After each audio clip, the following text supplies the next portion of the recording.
So, Michael, I wanted to start with, so you're the founder of the Skeptics Society, and part of being rational and skeptical, I think, is learning how to think critically.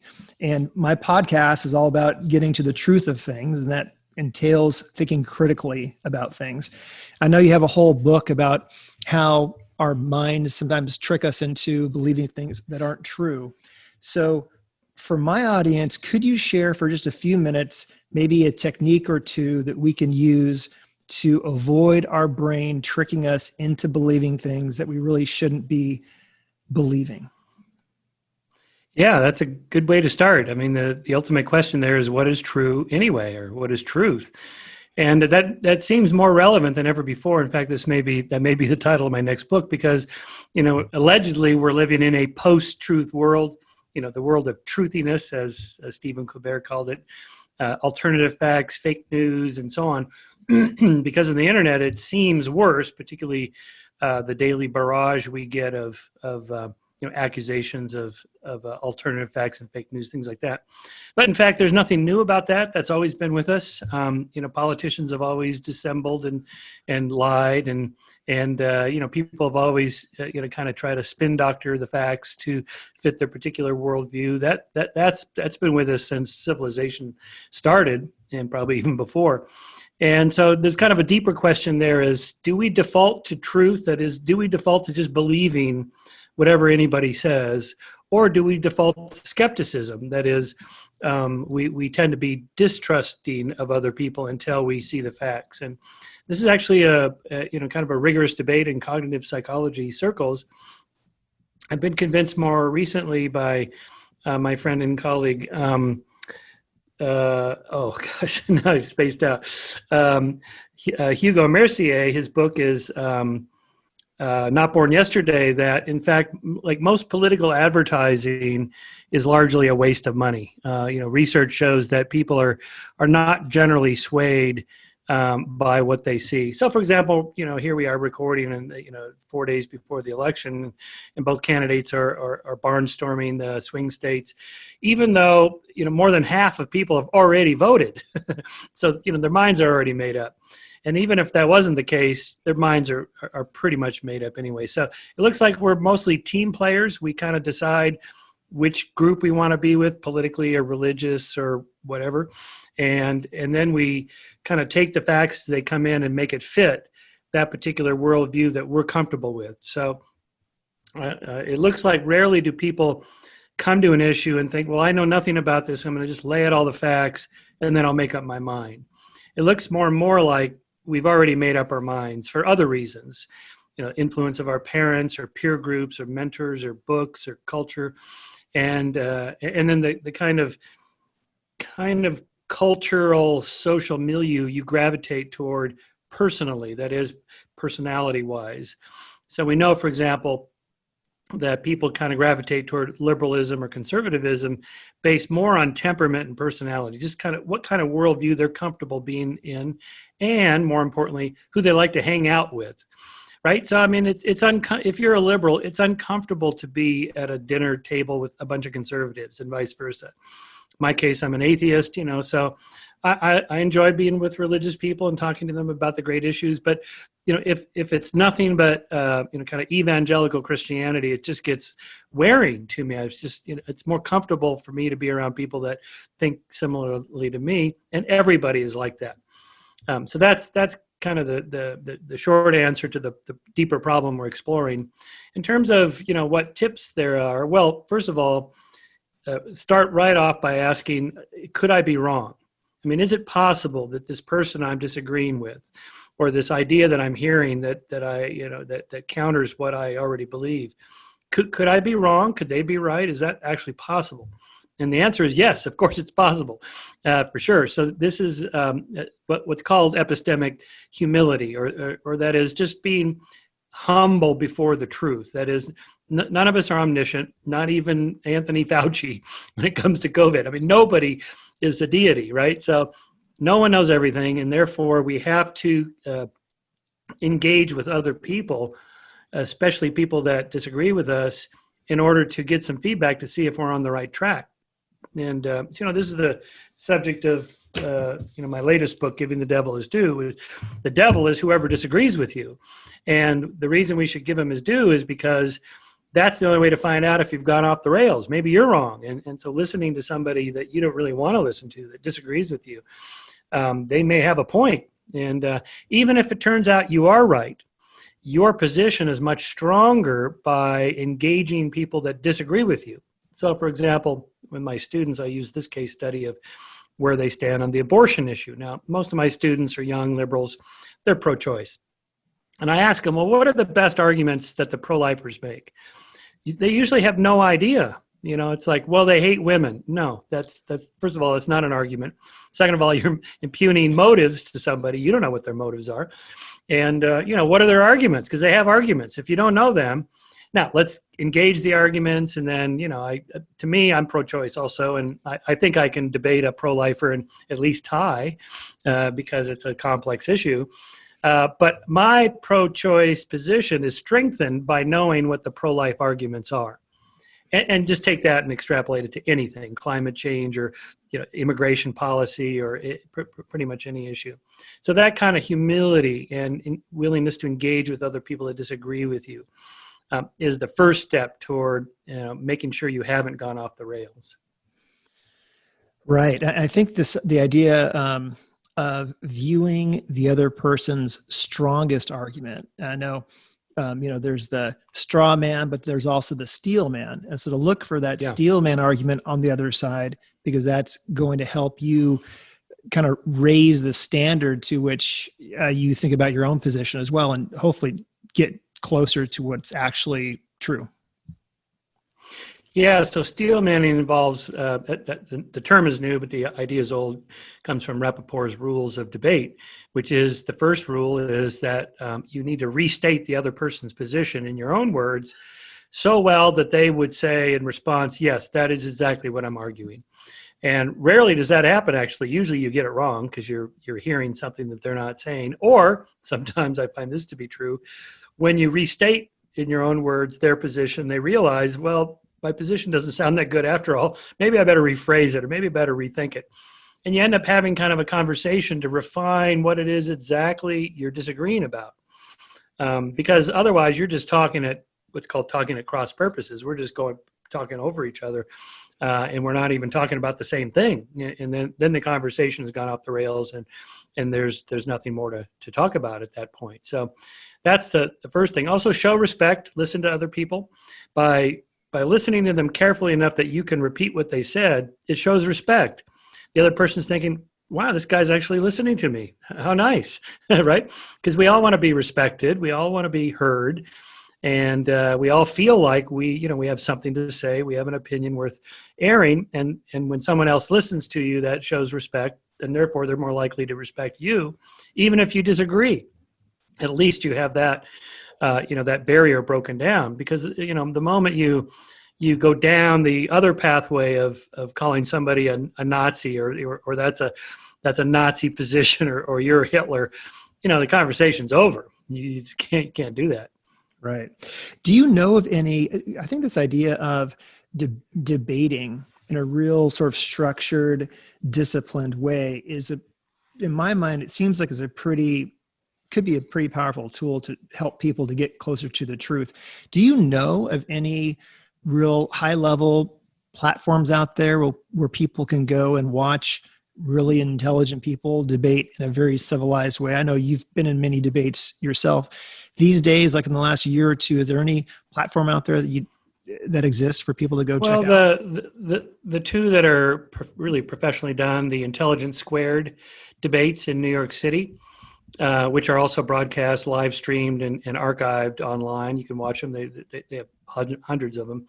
They're professionally produced. They're professionally moderated. It's in a beautiful auditorium with a nice stage set and great sound and video, and on very specific topics. It's usually 2-on-2, which is nice because you get multiple positions on each side and then the two sides. The Monk debates in Canada, I forget what city, that might be Toronto. MONK, Monk debates. They're also quite good, also professionally produced and usually 2-on-2. And both of those, Intelligence Squared and the Monk debates, they are really good at picking hot topics, like immigration, or is China the next threat to us, or stuff that's really popping right off the headlines, which is really nice because I've participated in these, but I also enjoy watching them, especially during COVID shutdown. It's like we're all consuming content, and as much as I enjoy Netflix and Hulu movies and old TV shows, it's nice to engage the brain in some intellectual stimulation. And that's another thing that's also good to do as a critical thinker is, consume content that it doesn't just reinforce what you already believe, right? So if you're a big Fox News guy, flip over to CNN, see what they're on about, or vice versa. If you read the Wall Street Journal, then flip over to the New York Times op-ed page to see what they're talking about, and so forth. That's the only way. Otherwise, you really are in the bubble, as they say. And, oftentimes I'll toggle back and forth between Fox News and CNN talking about the same incident or event or whatever. And you would have no idea. It's like we're on two different planets. It's like they can't possibly be talking about the same thing, but they are. And that's how polarized we become. And I'm very worried about this.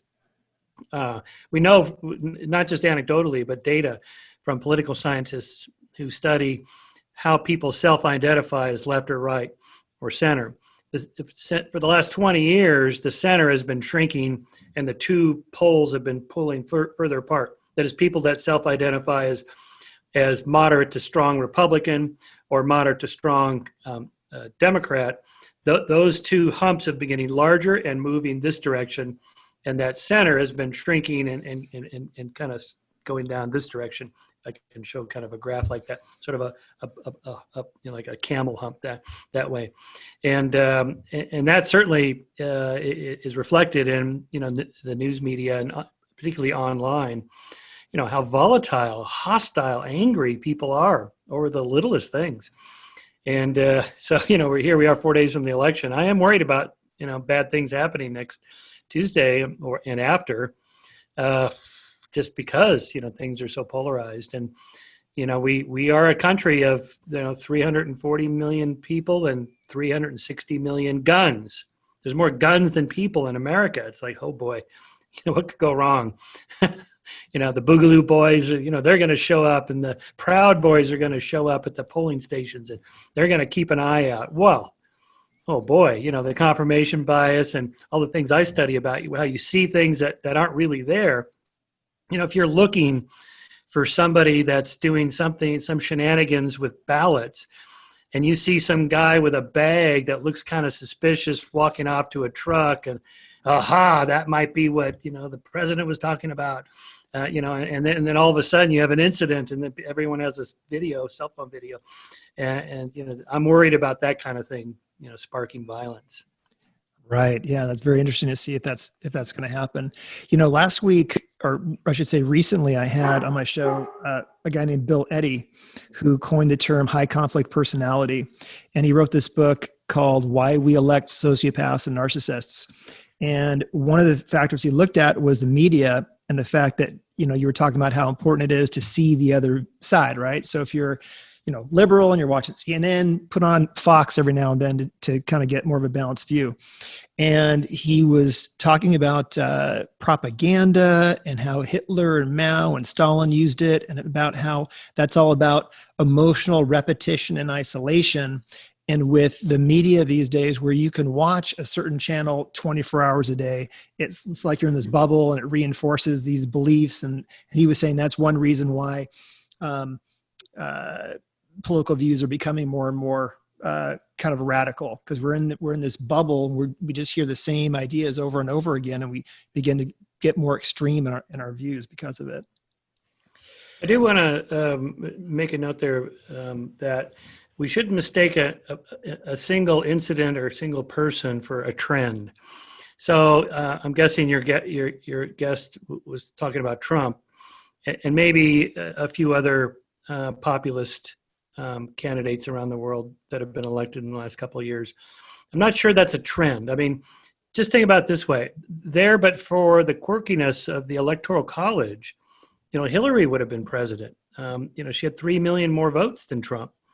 And, we had our first black president, then we would have had our first woman president, and nobody would be talking about this downward trend, this spiral away from democracy, the death of democracy, all these books about the death of democracy and so on. No, we'd be talking about, well, what I wrote about, the arc of the moral universe continues to bend toward justice. I wrote that during Obama's administration. And, had we had Hillary, but the quirkiness of the Electoral College, we would have, no, everybody would be talking about, yep, see, things are just great and getting better. The trend lines are long, decades, centuries long. It's all great. The few little minor blips here, but no, we have, one thing happens and, oh my God, America's going to hell in a handbasket. Everybody calm down. This too shall pass. Trump's he hasn't ruined America. We haven't been in any new wars. We haven't been nuked by North Korea or China, or Russia, or anything like that. Economy is not, it's as crazy as it is that the stock market's been doing pretty well. Despite the shutdown, all this is going to recover. The pandemic will, fade within a couple of years. And, so just follow the trend lines, not the headlines. Right. Yeah. That gets back to the idea of having a large enough sample size. An N of one is not sufficient to say it's a trend, but it's so easy in just everyday life it's like someone will say something to you. And at least for me personally, it's so easy to begin to believe what they said and to forget to say, wait a second, how many times did this happen? How many different experts are saying the same thing? Oh, it's just one person and it only happened once. And therefore, okay, I really shouldn't pay that much attention to even online where you get a lot of online mobbing. When you really drill down to see, who is on making all the comments on the comments page, it turns out it's usually just a couple people that are posting and posting and posting and posting. I guess they got nothing else to do. So even though you see a bunch of posts, like 1,000 responses to some tweet I'll do, or, something I've written, and it feels like, oh my God, I'm being mobbed. But when I kind of scroll down and look at it, it's like, oh, it's like 3 guys that are, that posted 27 times each. It's not that bad, or 200 times each or whatever. It's not like, everyone on the planet even knows what I'm doing and they hate me. It's rarely actually like that. And so again, this is called the availability heuristic. That is, we tend to make judgments based on the most immediately, particularly emotionally salient things we see in our immediate environment. You ask people, what are you most afraid of? Well, shark attacks and terrorist attacks and killer bees, these, because they're on the news, right? Those new killer wasps that they just found. And it's like, oh my God, I'm really worried about that. You shouldn't be worried about that. That's the last thing you should be worried. You should be worried about, cardiovascular disease, your cholesterol, prostate cancer, in my case, because I'm a guy, older man, and, and so on, car accidents and the stuff that actually kills people. But those things happen as kind of background noise. People are always talking about school shootings. The number of people that die in mass public shootings, defined by the FBI as 4 or more killed in a single incident, is in the statistical noise of the number of homicides and suicides by gun each year. I mean, whether there were 0 or 20 mass public shootings in a year, you wouldn't even see it in the graph. And that's how rare they are and irrelevant they are to gun violence. But that's what gets all the news. The helicopters are there, flop, flop, flop, flop, and 24/7 coverage of who was the killer and so on. Meanwhile, 27 people have been shot to death or killed themselves every day, whatever it is. It's like I think 1 or 2 an hour that kill themselves by guns. It's the background noise, so we don't notice it. Yeah, it's so important to know to be able to put things in perspective so we're not sucked into the sensational news that we see in the media. Michael, let me ask you this. Is there anything that you believe is true that a good amount of skeptics don't? Oh, you mean my colleagues? Well, yeah. I suppose I've kind of been a lifelong libertarian, and so I tend toward more kind of fiscal conservatism, or maybe kind of a Austrian School of Economics, or the Chicago School of Economics, mainly lower taxes, smaller government, less intervention in the marketplace, free markets, capitalism is generally the biggest driving engine behind the eradication of poverty in history, for example. And it gives us all this great technology and the variety of products and so on. So, but most of my fellow skeptics are pretty liberal in this regard. I'm socially liberal like them, pro-choice, and I think we should have some gun control. We should do something about climate change and separation of church and state, free speech, and so on. But on that particular one, I would say my emphasis or preference for free markets is probably countered by most of my skeptical liberal colleagues that feel this generates too much income inequality, and therefore we need more government regulation to steer the ship of the economy a little more carefully, so we don't have those kinds of meltdowns we had in 2008, for example. So they have a point on this, but there I think you can kind of move the dials around a little bit, in which you have, obviously we need some regulation, because people cheat, right? So with a sports analogy, you got to have rules. You got to have out of bounds. You got to have something that counts as a foul or a penalty, or else it's just chaos, because people are people. They want to win. And same thing with Wall Street traders to prevent inside trading, things like that. Absolutely, we need that. But it's pretty clear after 3 centuries of mostly free market capitalism in the Western world, it has been the greatest generator of wealth, not just for the wealthy people, but for the masses of middle class people in just the last half century have really become far more wealthy than as a percentage of GDP and so forth than ever in history, and lifted people out of poverty. And we're on track now for the millennial goals, UN millennial goals of ending extreme poverty and poverty by 2030, defined as, I think it's $2.40 a day or less is extreme poverty. And now it's not like making $3 a day means you're prosperous, you're still poor. But but that definition, no one will be below the poverty line by 2030, I think is the last projection, although the pandemic could bump that back a little bit. But the point is that, countries that adopt those things also do a lot of other things much better. Education, public schools, better government, more rights for women and children and workers and so on. Now, a lot of those are liberal reforms that came in the 20th century. That's good. But, again, that balance. So. Got it. Okay. So let's shift gears now. I want to ask you about something I'm personally interested in. And I know you have some sections in your books about aliens and UFOs.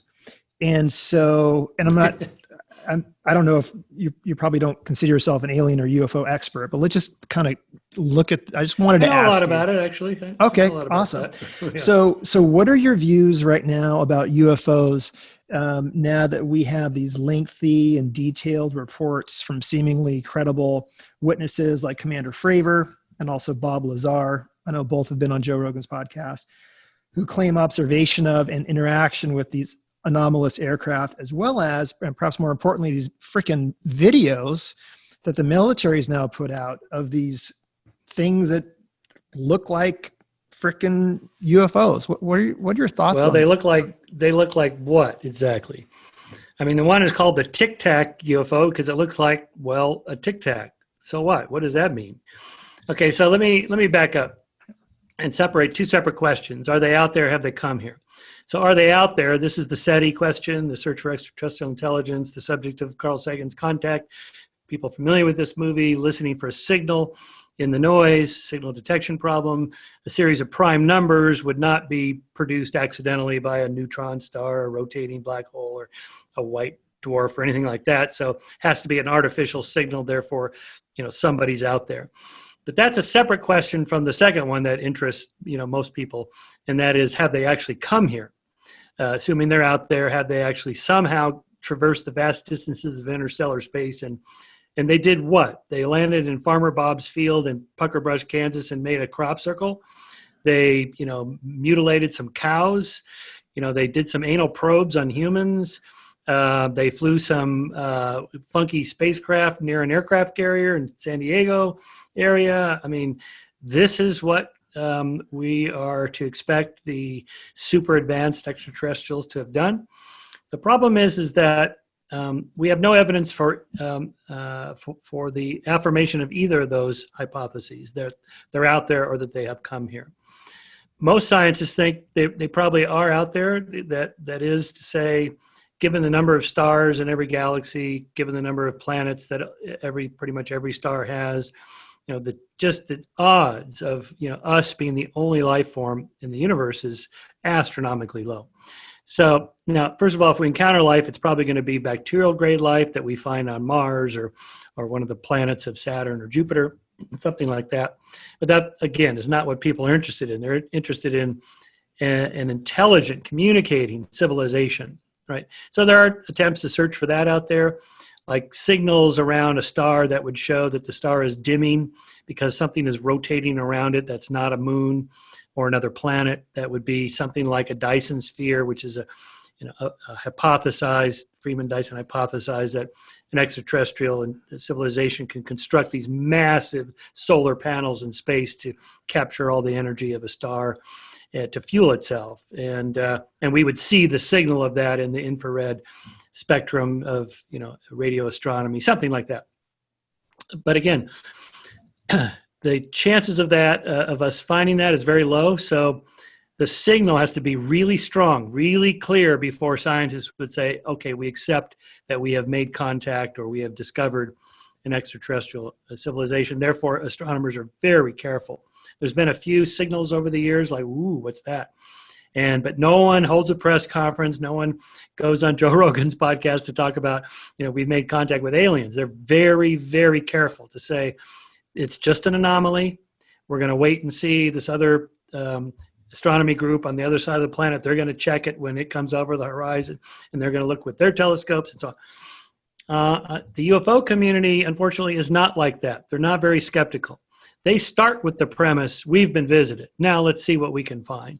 Oh, look, here's this weird anomaly, this crop circle, or this weird thing that happened to a cow, or this person at 3 a.m. says they were abducted. Maybe we should take that seriously. Or Bob Lazar, this guy says he worked at Area 51, he saw the alien spacecraft and so on. Extraordinary claims require extraordinary evidence. ECRI is the principle made famous by Sagan, but really started by David Hume.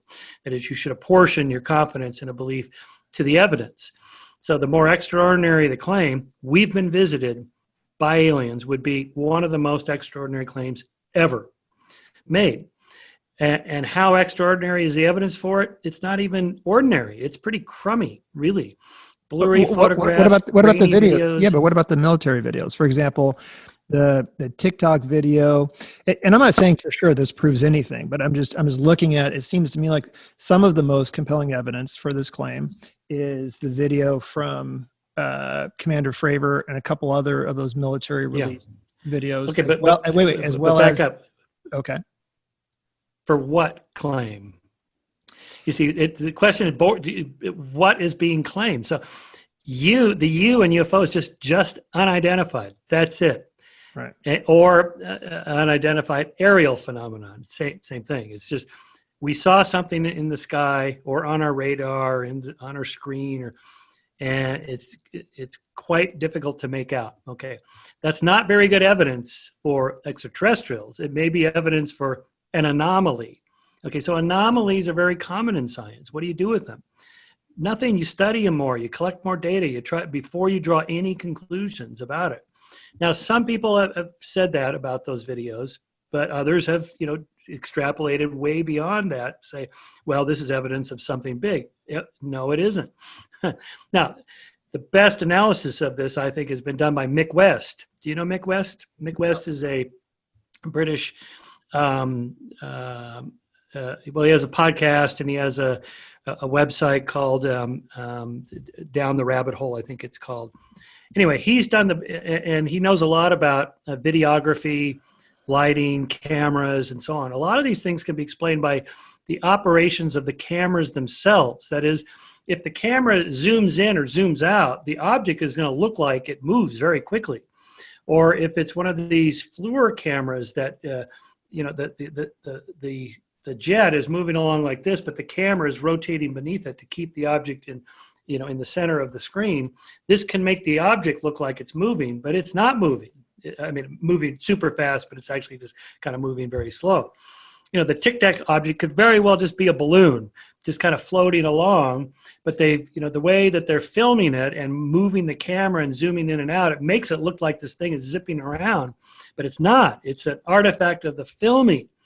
Anyway, I'm not explaining it. It's hard to explain in words. He shows with visuals. And then he actually does some tests with cameras and shows he's actually reproduced really what the Tic Tac video looks like, and he can fake it, just show that it's an artifact of the camera. So at the very most, all we can say is there's some weird anomalies in this particular footage. It may be an artifact of the camera. It may be something that was actually out there. But even if you go to that route, something that was actually out there, then what?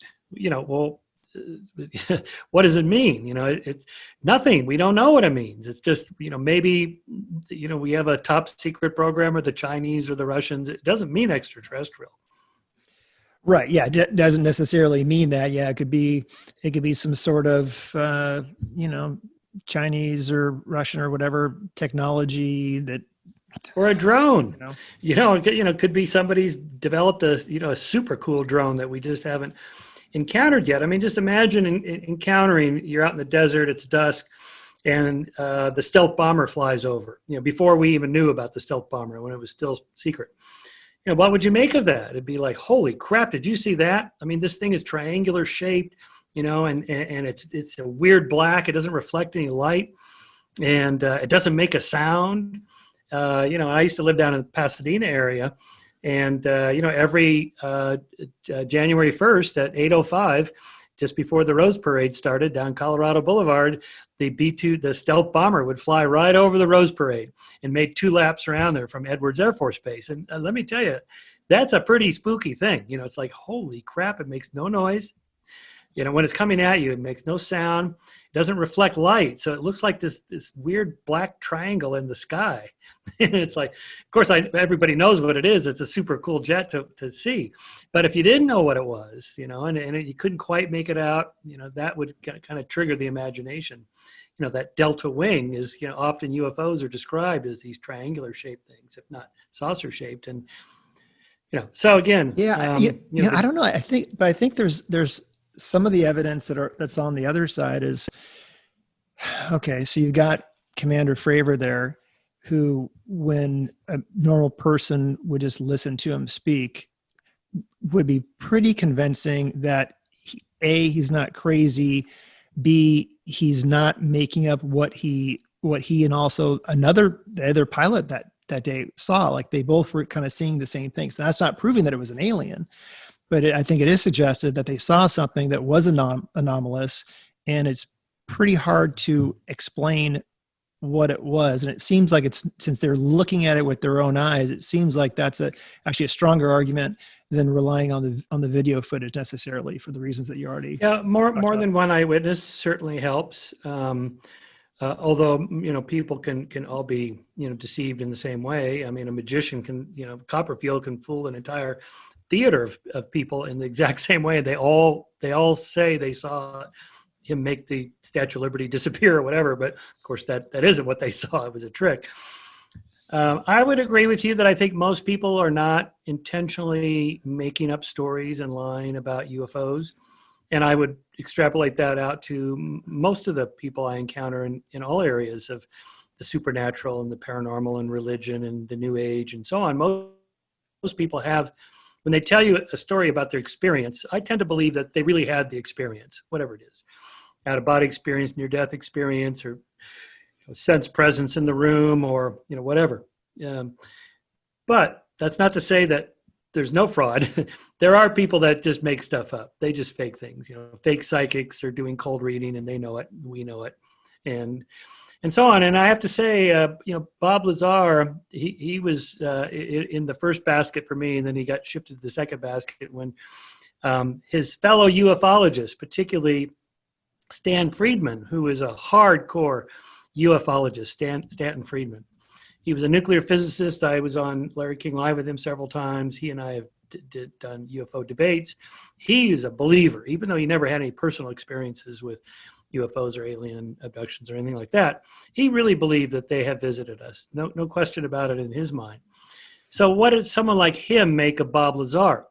Well, Bob Lazar said he went to MIT and Caltech and got degrees from these two of the most important institutions in the world in science. And the fact is he didn't. There's no records of him ever even attending those institutions. He lied about his credentials. Okay, so the UFO community in general has dismissed Bob Lazar for that reason. If you're willing to make up something that's that easy to check, you just call the university. Did this person ever attend? No, they never attended. Did they graduate with a PhD in physics? No, they never even went here. Okay. And the most that Friedman could find was Lazar went to like a community college and took a physics class. That's about it. And so to me, that's it. End of story. You're out. I don't have to pay any more attention to your stories because you've just shot yourself in the foot with a lie like that. So what else are you willing to make up? So the credibility of the person making the extraordinary claim also matters. And, and so I mentioned this to Joe Rogan, and, he gave the response that I've heard also, that they went in and had his records erased from MIT and Caltech. Okay, first of all, this is not possible. These universities are very careful about protecting the privacy of their students. You cannot get those records without the approval of the person that owns the records, right? And there's all sort of checks and balances in universities to prevent anything like that from happening. But even if somehow they managed to do this because they have these covert operations or whatever, where does that story come from? The story that the records were erased? From Bob Lazar. Okay, so we're in a circle, right? We need some kind of external confirmation of the story that can't come from the person that told you the story, right? Therefore, you should be skeptical. Right. But then that reminds me of when, who was the investigative journalist that broke Bob Lazar's story? Do you remember his name? I think in Las Vegas, the Las Vegas journalist? Yeah, Vegas. Yeah. I forget their. But basically, the idea is he called some, maybe you remember this part of the story, where he called the company that Bob Lazar said he worked for, and the company said, no, he never worked here. We don't have any records of him ever working here. And it was only through the investigative journalist finding an old newspaper article that dated from that time that said, oh yeah, Bob Lazar of XYZ Corporation. And then also finding some old phone book or directory that listed him there. And so that was suggestive of some sort of mystery why the company would deny him ever working there when actually there's evidence very suggestive that I don't know the particular details on that, but it depends on how this information was derived. I mean, did someone just call the company and ask? Because who knows who answers the phone? I've had people call universities that I've taught at, because they're trying to discredit me. And, does Michael Shermer teach there? And they got just some nobody on the phone. I don't know, never heard of him. Aha, he lied. Well, you got to call the department I work in. And, I'm an adjunct. I'm not full-time professor. Oh, okay, so he did work there. It could just be something like that. They just got somebody on the phone, didn't know what they were talking about. Right. Okay, so let's shift gears a little bit. I want to get kind of philosophical with you. I know in your book, one of the books, I think it was Heavens on Earth. There's a couple quotes, memento mori quotes in that book, that are designed. Yeah. That are designed to, remind us of death and that life is finite and that there's some value in that. Do you have any routines or things that remind you of that in your own life? Is that part of what you do? I don't think about it a lot, although maybe a little bit more now that I'm in my 60s. I just turned 66, and I do find myself reading the obits carefully, this guy, what was it? Oh, he was out of shape and overweight. Okay, I'm all right. And actually, everybody's been doing this with COVID. Every time somebody dies, it's like, oh, they had an underlying condition. Whew. Okay, maybe it won't happen to me. We all do this, right? For the most part, I don't think about it a lot. First of all, you won't know when you're dead. You just, because to be aware of anything, you have to be alive, right? The most would be, I guess the worst would be a suffering death, just cancer or something like that. If you just go quickly, there's nothing to experience. Again, to experience something, you have to be sentient, conscious. And if you're unconscious, then it's irrelevant. So I'm really not worried about being dead, because near as we could tell, nothing happens. That is, you go to the same place you were before you were born. I mean, people often ask, where do you go after you die? Well, where were you before you were born? Well, I wasn't. Right. You didn't exist, then you exist, then you don't exist. End of story. And so it'll be something like general anesthesia, near as I could figure. It's just boom, boom, lights out. That's it. And you just don't wake up. And so I don't really worry about that. I'd be more worried about, a suffering, long, miserable death, something like that. No one wants that. Mostly, though, I think, the stuff I've gravitated toward are things that cognitive psychologists and clinical psychologists tell us is that make life meaningful. Family, friends, being in a loving relationship, having a meaningful job or work or career, or something that you do that get you out of bed in the morning. Everyone needs a reason to get up and out of the house every morning, and some kind of purpose, meaningful life. I have a chapter in Heavens on Earth, the last chapter on that subject of this kind of obsession with happiness that we've had the last 20 years in psychology. The positive psychology movement, the happiness movement, happiness research. And that's all good because, for the first century of psychology, it was mostly studying the bad stuff. Psychoses and schizophrenia and depression and suicide and violence and conflict and war and, and on and on. It's like, gosh, we are a piece of work as a species. So the last 20 years, it's been refreshing that, psychologists have turned to, well, let's figure out what makes people happy. But happy is, I think, the wrong word because people treat that word as if, you just walk around feeling great with a smile on your face. But that isn't what people think of when they think of having led a meaningful life. It's often has to do with conflict and challenges and things to overcome and working on some task that's really difficult. The analogy I make is with just sports, just working out to stay fit. A lot of the time when I work out, it's not fun. I'm not like doing this with a big grin on my face thinking like, oh boy, this sure feels good. It's after I feel good, like, boy, that was a great workout. I feel much stronger now, mainly because I've kind of broken things down, then they build back up stronger, like muscles. Well, life is like that, right? I mean, we know from studies that long-term goals bring more satisfaction and meaning to people's lives than short-term goals. So, I mean, it's fine to have a fun dinner and go out to drinks with your friends or whatever. That's fun, and you're happy doing it. But, 6 hours later, the next day, it's like, well, whatever. Now what, right? But, if you do something meaningful, like, boy, I've been working for this charity, or I help out at the church, or I belong to this nonprofit, or in my case, the example I use is, caretaking for my stepdad and my stepmom and my bio mom too. I did this with 3 parents, and, it wasn't fun doing this, schlepping my dad around to doctor after doctor and the nursing home and the this and that. And, it was miserable, actually. But, I felt like a better person for doing it. He appreciated it. I would want somebody to do that for me. And, this is what we do as people. We take care of each other. And no, it wasn't fun. I wasn't happy doing it, but it was a meaningful task and made me feel like a better person. And that's what the research shows, is that, long-term, and also things that take you out of yourself. It's not about you. It's about other people or somebody you love, or some, eternal cause you want to. Like the abolition of slavery was one for, centuries that people worked toward, or, now it's the, decline of violence, or you want to end terrorism or whatever, just something that takes you out of yourself. That appears to be what makes people feel better about themselves, whether they're happy doing it or not, sort of beside the point. Yeah.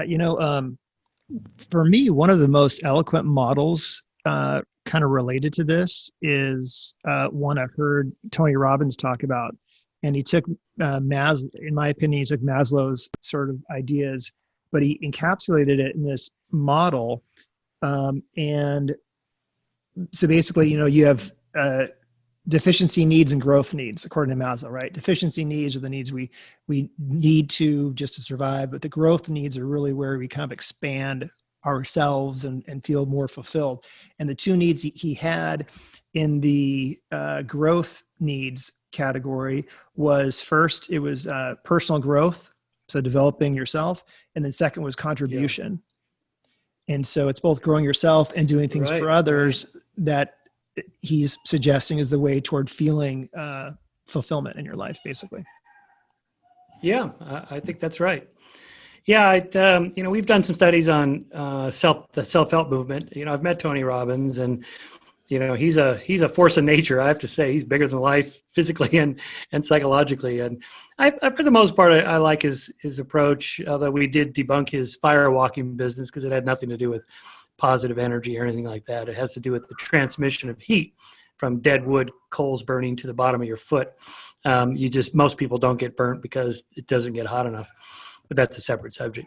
It appears from studies on the self-help movement that the effects are temporary, they're short-term. That is, and this explains why people, the number one predictor of who would buy a self-help book is people that have already bought self-help books. They keep buying them, and they listen to the tapes and so on over and over and over. So like if a corporation hires Tony to come in and fire up the workforce, get the sales force all going, that will have an effect for sure for a few weeks, and then the normal rate of sales and calls and so on goes back to where it was. You kind of have a regression to the mean, as it's called. So it works as long as you're working it for a little while. And but underneath that it's really still up to the individual. You still need those motivations every day. And this is why the more recent trend is to just set up a daily routine so that it becomes, routine. It just becomes part of your life, that you don't need the tapes. You don't need the little posters on the wall and the little reminder Post-it notes on your fridge. Don't eat the cheesecake or whatever. You've kind of ingrained it as your second nature that this is now the new lifestyle. And this applies apparently to diets as well. Diets work, then they don't work. Why? Why is this? And the reason is because it isn't just a thing you can do. Like if I just read this book or listen to those tapes, I'll grow rich and be famous and whatever. No, you just have to actually change your lifestyle. And the good news and some recent research on even changing personality temperament appears to be more doable than we thought. It's not, these things are at least maybe 50% heritable. Traits like openness to experience, conscientiousness, extroversion, things like that. But it looks like you really can kind of change where on the dial you are, 1 to 10 scale, how conscientious you are. I'm a 6. I wish I was a 9. Well, you can be a 9. And it's mainly from just actually doing it. You actually just have to do it every day, and to the point where it just becomes inculcated. That's your new personality. That's who you are now. And this gets at one more deep issue is the illusion of the self, so-called illusion of the self. I think there is a self. If it's an illusion, it's a great one. But I do feel like an individual unit in my skin, in my head. But it's more fluid than I think we're used to thinking of. That is, you really can change who you are. And it appears to be related to this daily routine. It's hard to get up early and work out. Well, what do I got to do that? Just do it. Well, how do I do it? You just do it and just keep doing it every day until you don't have to ask yourself, how do I do it anymore? You're just doing it. Is there a certain book that has come out recently that kind of talks about that as far as shifting our traits to a more positive or desirable level? Let's see. Amy Alcon's book is quite good. It's a funny title. And the word "fuck" is in the title, but I forget the title of Amy's book. I had her on the podcast too. It's great. She's a science writer, so there's no fluff in there. It's all, everything she says is backed up by some studies and so on. More of an actual kind of self-help guru, as it were, is, Jocko Willink's books, Willink, Jocko, the ex-Navy SEAL. Yep. He doesn't go for any of this foo-foo new age stuff. Just do it every day, and he, if you follow him on Twitter, he's always posting his 4 a.m. workouts and his books, Discipline Equals Freedom, I think it is. He's got one or two more. He's got some leadership ones for business. I haven't read those, but the Discipline Freedom book is quite good.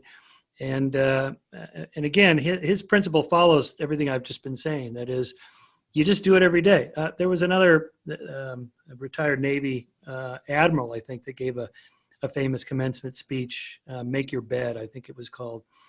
And he said that, the most important thing you could do is, when you get up in the morning, is make your bed. It seems like such a small thing. Amy calls these small wins, or I think that's what motivation people call them. Small wins. You just a little small thing. You brush your teeth, you shave if you're a guy, whatever, and make your bed and clean your room and so on. It's small, but it kind of makes you feel like, okay, I'm getting some momentum here. I can do something slightly bigger, and get to work and do something even bigger, and so on, and it accumulates. And even if you have a bad day, as this guy said, I forget his name, the Admiral guy, even if you have a bad day, you come home, at least you have a bed made, and the reason for that, I actually talk about that at the end of Heavens on Earth, because I talk about the second law of thermodynamics is the first law of life, which is push back against entropy. If you do nothing, the universe just runs down. If you don't put any energy into a cup of coffee, it just gets cold. If you don't weed your garden every week or whatever, it just gets overrun with weeds. If you don't, if the metal turns to rust and wood rots and bedrooms get cluttered and bodies fall apart if you don't work out. And, that's built into the universe. That's the second law of thermodynamics. That's entropy. Things just run down if you do nothing. So the first law of life is to do something. Just get up and get around and do something. Push back against entropy. And start off with make your bed, clean your room, stuff like that. Yeah, and plus, when you start off with a small win, then that tends to elevate your mood, and in elevated mood, you're probably more likely to continue to get more stuff done during the day. And then by the end of the day, you've had a better day rather than a worse day. Yeah, I wish, sometimes I think I focus too much on that, such that if something comes up and I don't get my workout in, or I don't spend a couple hours writing my next book or whatever, I feel anxious to the point where I get irritable, like I'm having withdrawals. Sometimes I think, Shermer, come on, calm down. You'll get a double workout tomorrow, whatever. It's not the end of the world. It's like, yeah, but I got to get my workout in. It's like, maybe that's too, maybe you can be too obsessed with goals. I'm on Strava. Strava is this app that, people that work out, particularly cyclists and runners, and you follow other people and you see what they do. Well, in part, this is quite motivating because sometimes I don't really feel like getting out there, and then I'll see, oh, my buddy, he already rode 50 miles this morning. I got to get out there. And so that's kind of good. But on the other hand, sometimes I find myself like checking all their numbers, like, oh, I got to get out there and keep up with this guy. Even though really I have plenty of workouts under my belt. I don't need an extra hour after 3 hours I just did. That's enough. I got other things to do, And so I think you can become too obsessed with that. So you got to be careful. Balance, I think. Yeah. Yeah. I mean, obviously you're an atheist. Do you ever meditate for purely secular, stress reduction reasons? I don't. No, I've tried meditation. It's just not my thing. And I think that's true for most people. And the people who do meditation say that you just got to do it for a while until you get into it. Okay, that may be true. I just haven't. No.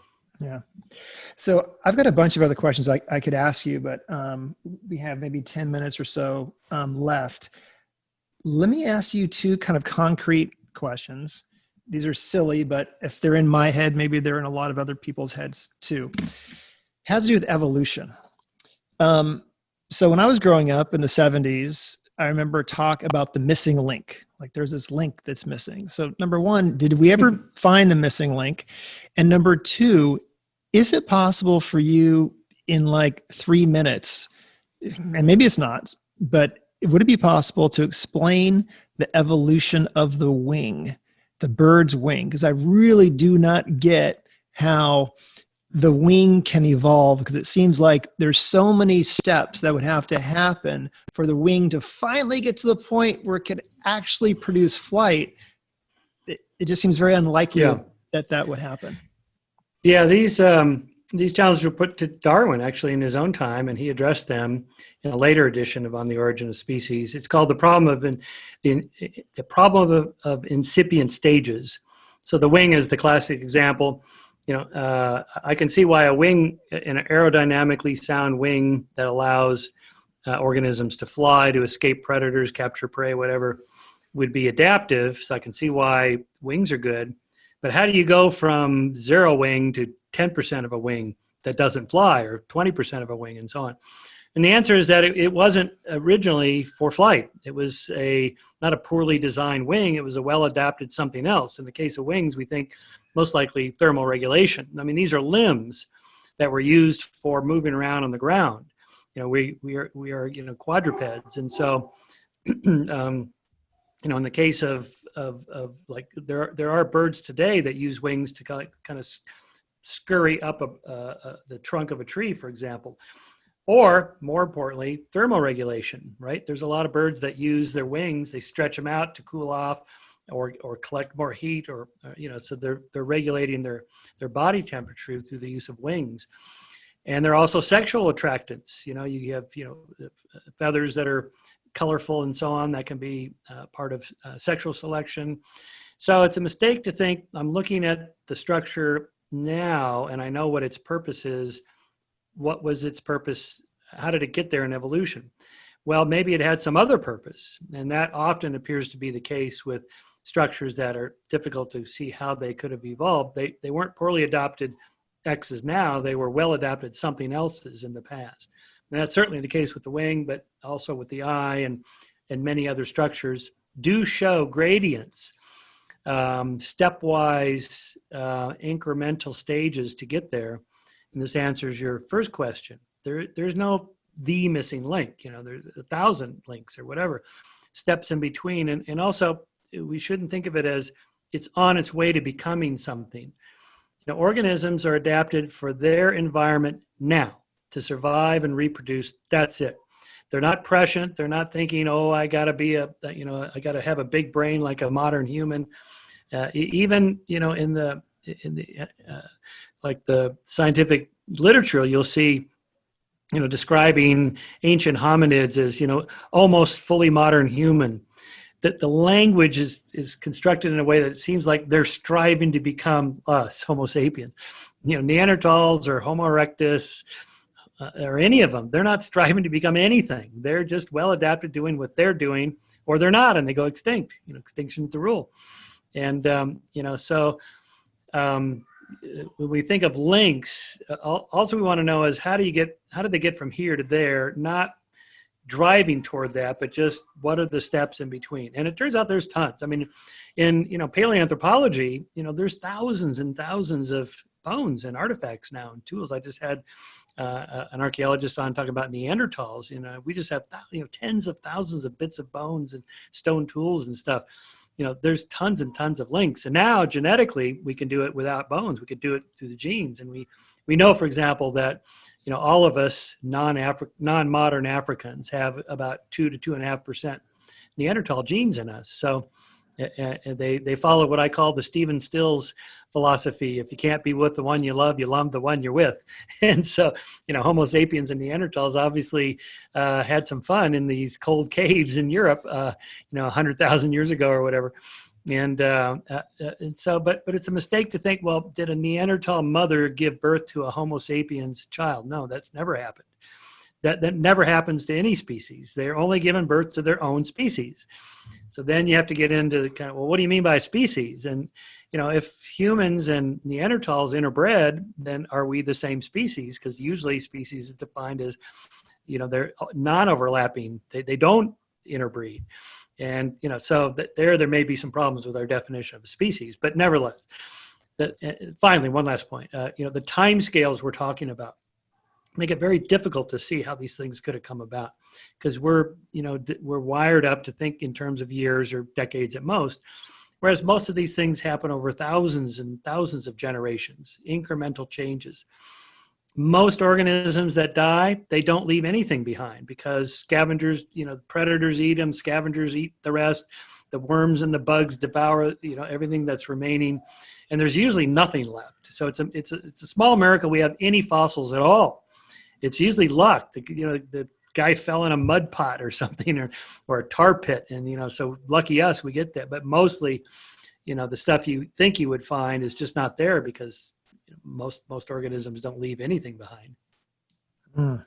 Yeah. So the future is in genetics, because there you can really track the relationships. I always steer people toward Francis Collins' book on the language of God. He's a born-again evangelical Christian. He's the head of the National Institute of Health. You've seen him recently on TV. He just won the big Templeton Prize, which is bigger than the Nobel Prize, for integrating science and religion. And he totally accepts evolution, all of it. And he offered in his book, I think, as good an explanation of how we know evolution happened as any I've read by, say, Richard Dawkins. And so I steer people, instead of to Dawkins, because he's a noted atheist, I steer believers to Francis Collins. Like, this guy is on your team. And he says evolution happened. And he has a beautiful explanation of how it happened. So read his book. Okay. It's a great recommendation. All right. So then, Michael, thanks so much for being on. Are there any resources or books or courses or your website? Where can people find out more about you? And are you working on anything right now that really interests you or excites you? What's going on right now with you? Well, first, so skeptic.com is our webpage for the magazine. We have a free electronic magazine every week, eSkeptic. You can subscribe to print Skeptic. It's available in every bookstore in North America and so on. My books, Amazon.com, obviously, but also skeptic.com if you want to order a signed edition of one of my books. What I'm working on, I'm trying to decide what to do next. I may do this book I mentioned, how do we know it's true? I've also been doing, I have a teaching company Audible course on conspiracies and conspiracy theories that I would direct people to, because it's quite relevant these days. In fact, the last lecture, at the end of the last lecture, because I recorded this a couple of years ago, QAnon had just come on our radar. It's like, QAnon, okay, here's a new one. And now, of course, as you know, QAnon has become pretty big. It's like, holy crap, people actually believe this. Wow. It's everything I've said, and it's actually happening. So I would direct people there. I wouldn't mind doing a book on that, although for some reason publishers, including my own, just don't seem that interested in it. I think they think of it as kind of that Alex Jones, quirky, fringy, nutty, goofball. No one believes this. But actually, a lot of people believe conspiracy theories. And it's gotten even worse with COVID, the 5G and Bill Gates and, so I think there's still more to be done on conspiracy theories. Yeah, that's for sure. All right, Michael, thanks again for everything. You're welcome. Thanks for having me.